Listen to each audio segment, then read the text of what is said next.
روژه اکثر ایسا 1300 اخری لس یا 12 یا 11 ورځې به پاتې.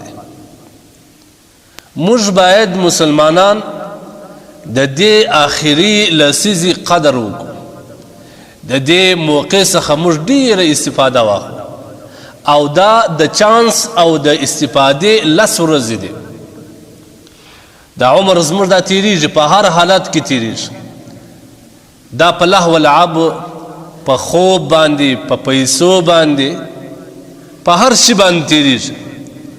خو البته په دغه لس ورځې کې موږ باید دغه عمر دومره قیمتي کړو چې دغه لس ورځې زموږ د بخښلو ذریعه وګرځېږي، زموږ د جهنم څخه د ازادۍ ذریعه وګرځېږي او د الله جل جلاله ته د قرب او د نزدېکت یو عظیمه ذریعه سي ده.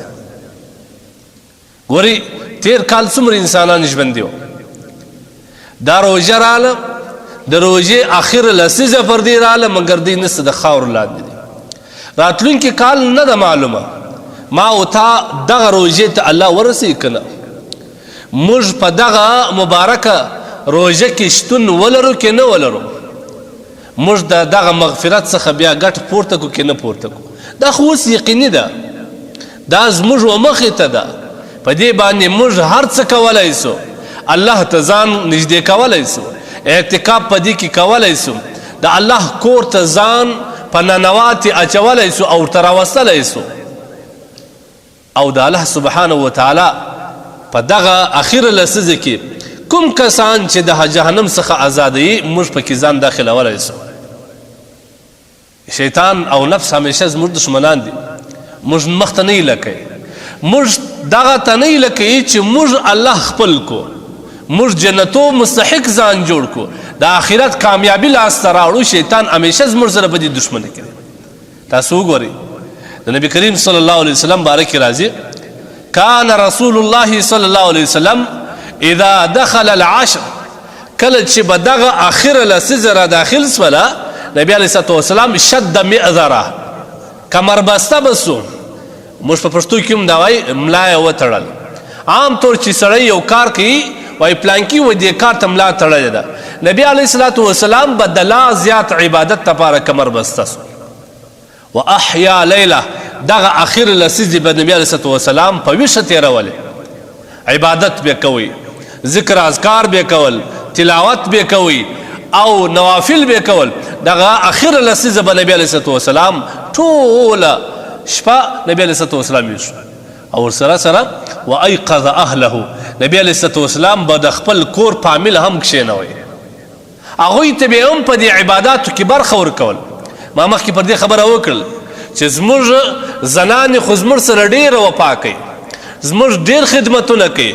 ټولو ته پکار دا ده چې په دغه اخره لسیزه کې دې عبادت ته فارغه کړي، دې ته هم په دې عبادت کې برخه ورکړي، دې هم د جهنم څخه د ازادېدو په خلاصون کې دې هم داخل سي او دې هم د مغفرت مستحق وګرځي.